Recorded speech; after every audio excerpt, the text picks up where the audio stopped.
The origins of tequila can be traced back many centuries.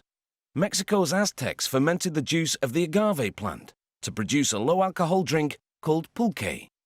When the Spanish conquistadors arrived, they added distillation to the process for a much stronger drink, and tequila was born. Pass the salt and lime. Tequila is to Mexico as champagne is to France. Tequila is only made in this part of the world, and Mexico has claimed exclusive rights to the word tequila. For centuries, workers called jimadores have grown and harvested the agave plant for tequila. It takes 7 years on average for a species called Weber blue agave to mature. Even today, it's harvested entirely by hand, using a razor-sharp hoe-like tool. The jimadores chop away the greenery until all that's left is a huge core called the pina. Filing the round blade frequently keeps it sharp, allowing them to remove most of the bitter-tasting leaves from the pina.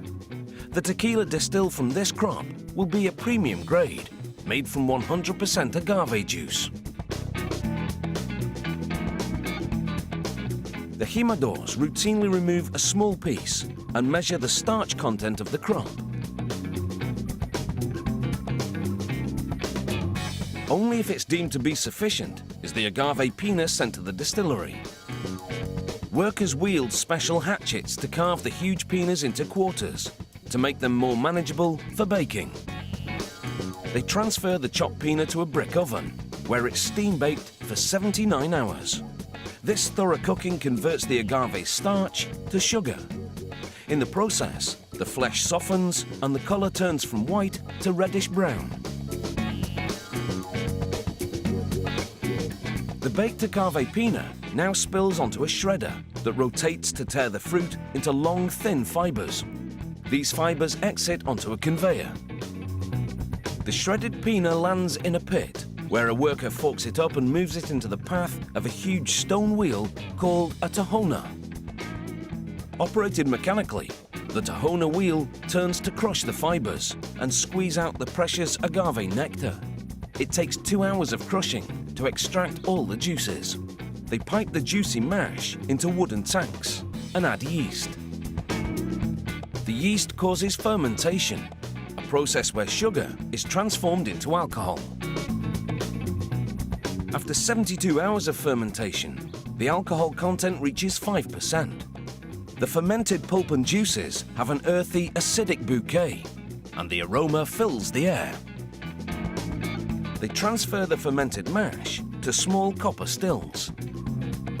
Inside the stills, the alcohol is boiled off, and the vapor condensed into a more potent liquid. This is called distillation. After 2 distillation cycles, they have tequila. A technician measures the alcohol content, and it's 55%. After straining out the pulp, they transfer the tequila to steel tanks. They add purified well water to dilute the alcohol content and bring it down to 40%. The tequila is now ready to drink, so it's over to the bottling line. With the bottles upside down on a revolving carousel, they spray the inside with tequila for a quick rinse. The grippers flip them right side up so they can be filled. This automated system maintains a precise filling level. An employee corks the bottles and then sends them down the line. The next worker presses adhesive-backed transparent labels onto them. The see-through labels showcase the clarity of this fresh, premium tequila.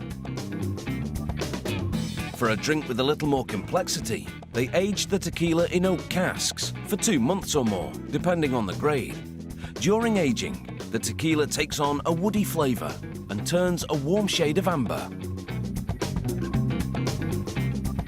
The master distiller personally approves every batch. He checks the color, inhales the aroma, and puts his observations down on paper.